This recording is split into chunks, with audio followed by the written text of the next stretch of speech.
Okay, we're into fantasy land. Time to learn how to do the castle pictures. Start with your piece of card. And when you're doing fantasy scapes, what you do really is change colours. So these colours are not natural for landscape. You don't often see blue and purple landscapes. But in fantasy, it's quite acceptable. So load up your eye with the number 10 and the number 12. And then onto your card, make your regular landscape. Now what I'm doing here are lots of bands, and you'll notice I've done bands of light, dark, light, dark.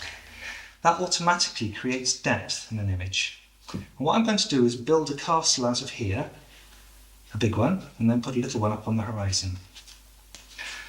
To do that, I'm using the stylus, dipping it in to fill it up with the colours. If I started my castle here, I'm just scribbling parallel to the edge of the card to make my castle. If I started there, it can look as though it's floating. I don't want floating castles, so start with the same colour.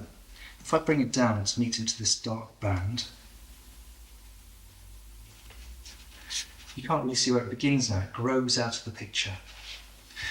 So, do the big castles first, keeping them parallel to the edge of the card. Build them up like this. Do a bit more here, another tower. It always pays to try and cross over the horizon line, because where this is crossed over, it's very visible, and where this one hasn't, it sort of merges into the horizon itself. So when you cross over, you create a lot of power and strength to the item that you're crossing over. Remember, at the top, flick. That's how to get sharp towers. Make sure there's wax in the tip, and then flick. And then you get really sharp towers. Now whatever shape you make here, let's just go empty that out. Let's get a bit of tissue and clean it properly. Remember to clean it, place it on the tissue, and just wipe it. I've now got to try and match the colour that's up here, which is a lighter version, so a bit more of the red colour and a bit less of the blue.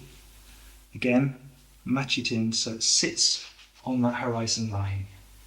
Same colour, dark into dark, and if you have to use lighter colours, light into light.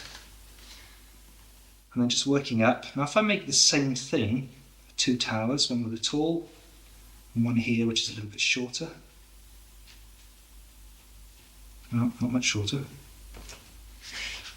It gives the impression that these are the same types of articles, the same types of elements.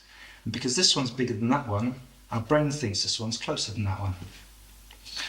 To help the illusion along, I'm going to use a scribing tool. Now the scribing tool is bladed at one end and pointed at the other end.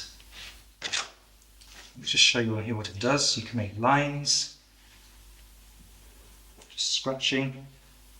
You can make thicker ones using the blades. So it takes colour off. The wax is sitting on top of the card surface.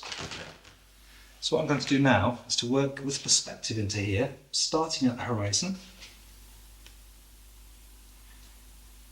And I'm working parallel to the bottom of the card. I'm trying to make a path that comes all the way to meet us. And if I don't work parallel to the bottom of the card, and these strokes are on an angle, when you're on the angle, you feel like you're drunk and you fall off. If they're parallel, then you feel that you can stand on that, and it just adds to the illusion of being successful. So I'll finish off by scratching all the way down. These flakes of wax need to be carefully brushed aside, and then it's probably safest to take a clean tissue to do your polishing. We'll finish off here just by making sure there's somebody at home with some windows in. So that's the basis of the fantasy castles.